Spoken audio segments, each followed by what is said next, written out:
క్రీస్తు ప్రభు వస్త్రములను వలుచుట. యోహాను శుభవార్త 19వ అధ్యాయము 24వ వచనం. వారు తమలో నా వస్త్రములను పంచుకొనిరి, నా అంగీ కొరకు అదృష్టపు చీట్లు వేసుకొనిరి. సైనికుల హింస తారాస్థాయికి చేరింది. ఒక వ్యక్తిని వస్త్రహీనుడిగా బలవంతంగా చేస్తున్నారంటే అది అత్యంత దయనీయమైన అవమానం. హింసలో వివస్త్రను చేయడం ఊహించని పరిణామం. ఒక మగ మనిషిని దిగంబరుని చేసి ఎదురుగా ఉన్నది ఆడ మగ అన్న తేడా లేకుండా వ్యవహరించడం మహా దారుణం. ఇవన్నీ అనుభవిస్తున్న క్రీస్తు మహా ఆవేదనకు గురి అయ్యారు. వారు ఎంత గొప్పగా నిర్ణయించారంటే క్రీస్తు ప్రభును చంపాల్సిందే అన్న నిర్ణయం. చనిపోయిన వ్యక్తికి వస్త్రములు అవసరము లేదు, అతను మళ్లీ వచ్చి ఆ వస్త్రములను ధరించడు అన్న గొప్ప నిర్ణయం వారిది. నేటి నవీన భారతములో మతం పేరిట జరుగుతున్న అఘాయిత్యాలకు అంతులేదు. అసాంఘికంగా కన్య స్త్రీలను అత్యాచారాలు చేస్తున్నారు. బోధకులను వారి కుటుంబాలను వివస్త్రులను చేస్తున్నారు. అంతకు మించి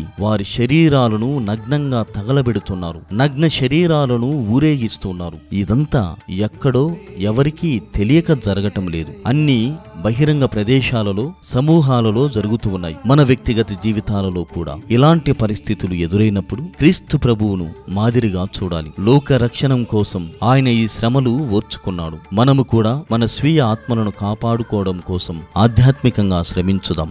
లోకమంతా సంపాదించి ఆత్మను కోల్పోయిన నువ్వే యేసయ్యా,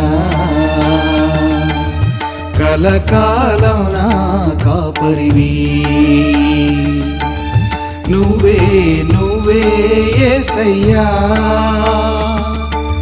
కలకాలం నా ఊపిరివి.